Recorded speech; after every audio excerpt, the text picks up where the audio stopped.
487 компании влегуваат во трката за пари од Фондот за иновации. Бараат државата да ги финансира со 70 милиони евра, а тие ќе инвестираат 35 и ќе вработат 2750 лица.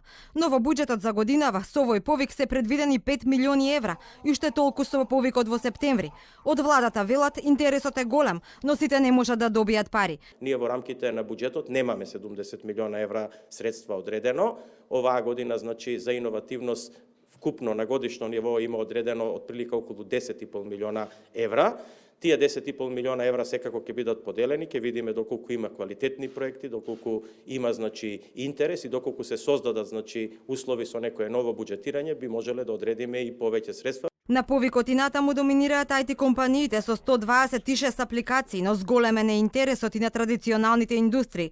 Прашам пак дали се заострени критериумите, бидејќи лани имаше реакции дека пари за иновации се делат на фирми кои сакале да сменат етикета или да воведат нова амбалажа. Деспотовски вели, критериумите се исти. Не финансираме нешто што изгледа убаво на око или што е убаво на заслушање, финансираме нешто што може да се продаде.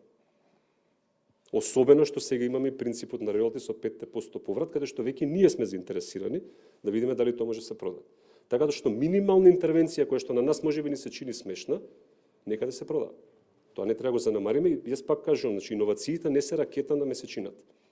Иновациите се многу практични работи во секојдневниот живот.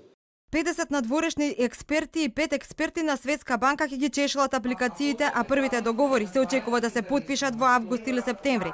Лани беа поделени околу 17 милиони евра на 133 компании, кои пак отвориле 800 работни места со просечни плати од над 40.000 денари.